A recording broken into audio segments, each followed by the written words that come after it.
Am I the a-hole for confronting someone I bullied about their passive-aggressive post about me when I have tried to make amends? I, 29 female, was a bully in high school. I'm not proud of it, but I'm not going to downplay or try to justify it or anything. But I grew up, learned from my mistakes, and didn't repeat them. One of my targets was Ruby, 28 female. We ran in the same circle until high school when I made friends with some people in a different group. You could say they were the popular kids. Ruby, being so obviously on the spectrum, made her easy to torment. We also took advantage of how badly she wanted to be popular. Towards the end of high school, she started to stand up for herself more. In college, I grew up and figured I would try to extend an olive branch. I started off by sending friend requests on social media, which were denied. I did, however, notice that she accepted my follow request on Instagram but didn't follow me back. I mention this because she regularly shares autism awareness and anti-bullying content. I got the message and left her alone. I wasn't going to waste her or my time with an apology that wouldn't be accepted anyway. Several years ago, our old group had a reunion and tried to talk to her there, but was met with short and curt replies and death stares. Later, I saw she posted pictures specifically without me in them, and if I was in them, I was cropped out. I messaged the group chats we made to coordinate this meetup. Wow, real mature Ruby, which wasn't acknowledged. Recently, Ruby was in our hometown. She posted pictures with people we went to school with, which had passive-aggressive captions about how they overcame bullying together and stayed together. At one point, she even posted a story with a caption, "Screw you, OP. You will never stop me from living my best life." Again, I haven't interacted with her in many years by this point, or tormented anyone at all. The kicker though, she posted pictures with a couple of the guys from my old group with a caption about how nice it is when people grow and change. I about had it at this point. I DM'd her about how she clearly forgives male bullies who said worse things than I ever did, but always snubs me when I have genuine remorse and didn't want to sleep with her. I also let her know that some people in the group still made fun of her when reminiscing, but she won't forgive the person who doesn't partake. Once again, no direct communication.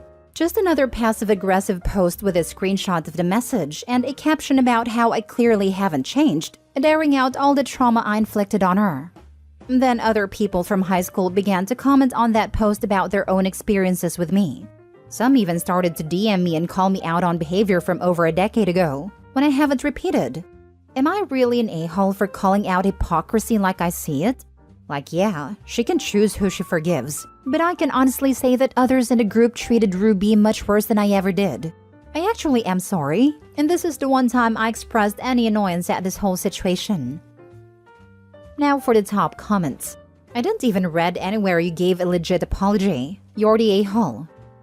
Exactly. Opie never said sorry. She sent a friend request which was denied. You can send people messages without being their friend. It just lands in the other folder, or she could ask a mutual friend to forward her the written apology. She had options to message and apologize, and she didn't take it. Opie, you never owned up to your mistakes. You are the a-hole, and still a bully. And then gave up because it was never accepted. She couldn't even put in the effort for her non-apology for tormenting the woman.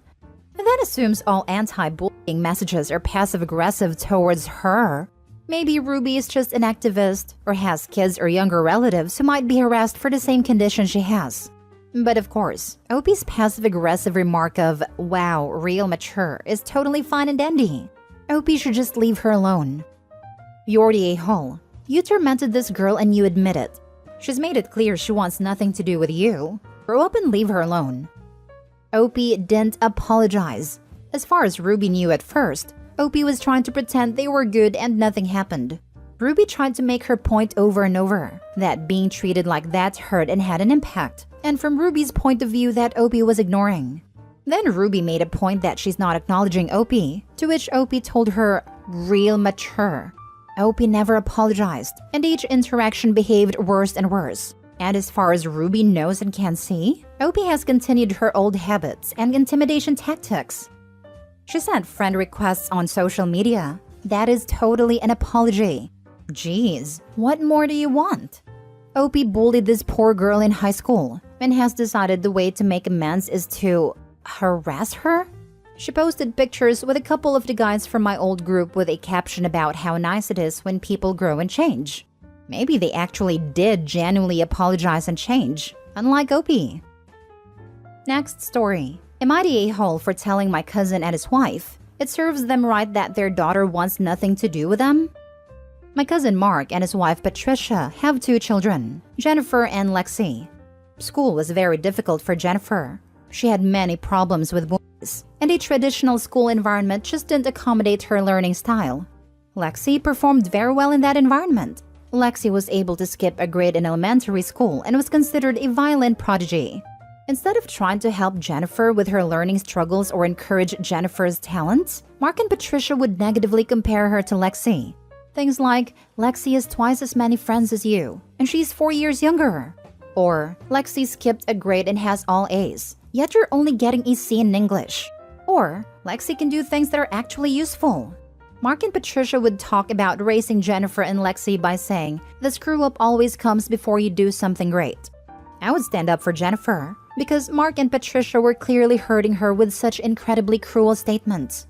Mark and Patricia would only respond that we were both being oversensitive, and how their comments were good because they would motivate Jennifer to be as ambitious and advanced as her younger sister. Jennifer and Lexi are now adults. Jennifer moved out as soon as she financially could and has had no contact with Mark or Patricia since. Lexi fell into bad habits when she entered college and eventually dropped out of the university. She no longer plays violin, also flips off and curses at her parents. She essentially told Mark and Patricia, screw you. It's my life and I'm doing whatever the heck I want with it. Because Lexi is no longer fulfilling their expectations or doing things they can boast about, Mark and Patricia are now trying to get back into contact with Jennifer. But Jennifer wants nothing to do with them. Mark and Patricia were complaining because after using a 4th phone number to contact Jennifer, she had just blocked them previously. Jennifer called them out for only contacting her because Lexi was no longer available. Mark and Patricia tried to get sympathy by saying they have no idea why Jennifer has abandoned them. But I told Mark and Patricia it serves them right that Jennifer wants nothing to do with them. They always made her feel invalued compared to Lexi. Of course, Jennifer doesn't want to be their golden child now that Lexi has lost their favor. Most of the younger family members agree with what I said, excluding Jennifer. Because Mark and Patricia would have likely never contacted Jennifer if Lexi was still doing what they wanted. But most of the older family members said I was an a-hole because Mark and Patricia are realizing their mistake, and I'm just kicking them when they're already down. Even if Mark and Patricia were truly sorry for raising Jennifer as if she were less than Lexi, it doesn't excuse them from the consequences of doing it. But the older family members are saying it wasn't a time or place to say what I did. Am I the a-hole? Thank you for standing up for Jennifer. You have the right attitude, and it's not your fault they don't want to be confronted with her gross behavior. Too bad. So sad. Not the a-hole. Having someone stand up for you and your parents won't can make a huge difference for a kid. 100% this and not the a-hole. Where were the older family members when your cousin and wife were kicking Jennifer when she was down? I'm with Jennifer and you. You were wonderful to stand up for her when no one else would. To your cousin and wife, you reap what you sow. They are the a-holes. Not the a-hole. Pretty typical golden child scapegoat dynamic. I live this too, and I wish I'd had somebody like you speaking truth to my parents. You're not kicking them when they're down, because they're still saying garbage like this. Mark and Patricia tried to get sympathy by saying they have no idea why Jennifer has abandoned them. As long as they pretend to not understand and practice the missing reasons, somebody needs to tell them what's what. I'm glad Jennifer has you to do so on her behalf, since nobody else seems to care about her needs in all of this. Who abandoned who in this situation? The parents had abandoned any love or respect for Jennifer, long before she cut them out of her life. Not the a-hole. Not the a-hole. Throw the entire family away, especially Mark and Patricia. That's being horrible parents that play favorites. Jennifer is 10,000% justified in cutting them off. And quite honestly, I hope she freaking crushes everything she pursues in life out of mere spite. It's ironic because Jennifer's talents, which Mark and Patricia called useless and a waste of time, are causing her to thrive right now. Next story. Am I the a-hole for not letting my mother trade my car in that I let her borrow? A year ago, I was in the market for a new car. I had done a project at work really well and received a large bonus. With it, I wanted to buy a car.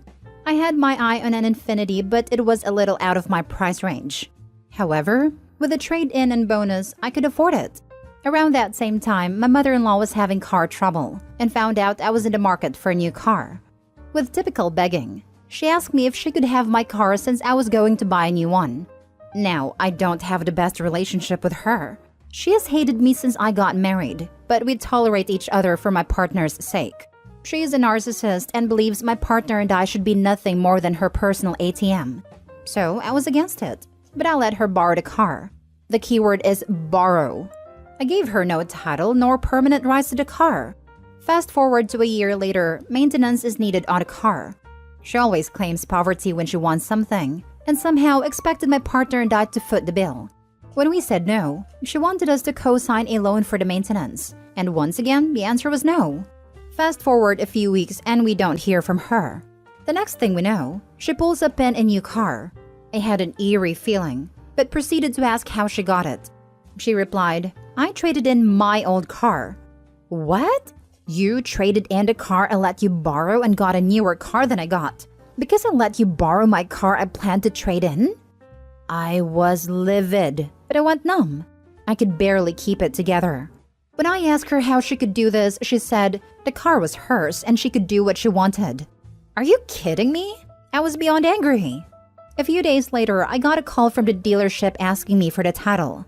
Apparently, my mother-in-law had lied and told them she had permission to trade a car in and could get the title. Cars can be traded in if there is no loan or lien on it, and since mine was paid, they let her trade it in. Now they are trying to sell the car and need a title for it. I refused and wanted them to either compensate for the value or at least give me a percentage of its value. I didn't want to be unreasonable and take my mother-in-law's car away, but I wanted some kind of value on the $12,000 my car was still worth. They said they were unwilling to negotiate the $5,000 I wanted, and either I could give them the title or that my mother-in-law could return the car she got and pick up the one she traded in. She's beyond angry and thinks I'm being a jerk for not giving her my car. Am I the a-hole for not just rolling over and giving in? Now for the top comments. Not the a-hole. I tell the dealer you are calling the police unless they return it to you. They 100% knew your name was on the title when they looked it up. There was no way they thought mother-in-law owned a vehicle and her name was on it. They should have contacted you for the trade because you are the owner. A simple search with a VIN number would show mother-in-law is not the owner. I would give them till the end of business day. I think the dealership royally screwed up here. They should have searched the title before doing the trade-in. They failed big time. 100% report the car stolen, report to the police where it is, and let the police go collect it. Dealership has zero proof that you allowed this trade-in. They never should have taken possession without the title in hand. They screwed up and they need to fix it. And the dealer also needs to deal with your mother-in-law. If I were you, I'd get my car back and go straight to CarMax and sell it immediately. End of story. Info. What does partner have to say about all of this? After all, it is their mother. My partner is beyond angry and has cut contact. They're even more upset than me because of the pattern of behavior over the years. Mother-in-law has always been a thief and justifies it by saying the people she takes from have more. Last story. Am I the a-hole for telling my son he doesn't need one of his nannies? My son has 7 kids. 15 female, 10 male, 8 male, 6 female, 5 female, 3 female, and 6 months male. My son and daughter-in-law have 3 nannies. Maria and Sarah works weekdays, while Louisa works weekends. My son works a lot, but my daughter-in-law works part-time and is usually home by 1. Some backstory. Maria and I did not get along at all. When I'd visit the kids, I'd bring the younger kids a present and take them to the park or zoo. She always picked a fight with me for not doing the same with his oldest, even though she's a teenager and doesn't need someone to bring her a Barbie and take her to the park. I've also not been able to see or talk to my grandkids since before my grandson was born because of a lie that Maria told to my son. My son's oldest daughter is very sick. She takes a lot of medicines, and I talked to her once about living a more natural lifestyle so she could eventually get off her meds. Maria told my son I tried to convince his oldest to stop taking her medicine. Son also has the option to work from home. He usually chooses to work from the office, but Maria needed 2 days off so he stayed home with the oldest and the youngest. Maria works mornings and Sarah works afternoons. He and I were supposed to go out for lunch that day, so he called to cancel and explained why. At the end of the day, I asked him how his day with the kids was, and he said it was good, and it wasn't as hard as he thought. I asked why he asked Maria if he could work from home and take care of his kids himself, but he got mad at me for trashing Maria. I've told him I think Maria's paid too much for very little work, and he knows she and I don't get along. But I'm not trashing her. I'm just saying he doesn't need her and can save a lot of money. Now he's saying he doesn't want to talk to me if I only want to criticize his family. They consider Maria family since she's been with them for 9 years. Am I the a-hole for telling my son he doesn't need Maria? So you tried to convince your sick granddaughter to take on some natural cure scam as opposed to actual evidence-based medicine. Maria told her father exactly what you actually did. You routinely play favorites among your grandkids and pick fights with someone who seems to be doing her job. Yeah, you're the a-hole. Agreed, you're the a-hole. I literally hate people who think medication is equal to unhealthy, and they have to get people off of medication as fast as possible. They praise a natural, healthy lifestyle, while forgetting that the medication is there to help sick people. Medication is liberation from sickness and helps people live. Agreed. I had a relative attempt to convince my mother to stop taking her MS medication because she doesn't like daily shots. I mean, who does? She instead suggested some sort of berry gummy and essential oils for MS. I do agree that if someone is taking a lot of meds to consult with a doctor and see if anything has changed, and perhaps lessening or changing the plan, as sometimes things are prescribed to cover side effects of others. We did this for my grandmother who went from 7 to 2 pills a day because there was an alternative to one of her meds which knocked out 5 others. You're the a-hole. First of all, mind your own business. Also, you really expect someone to work from home and take care of 7 kids? You must be daft. Exactly. If he worked from home, he wouldn't get any work done. And he would likely no longer be employed.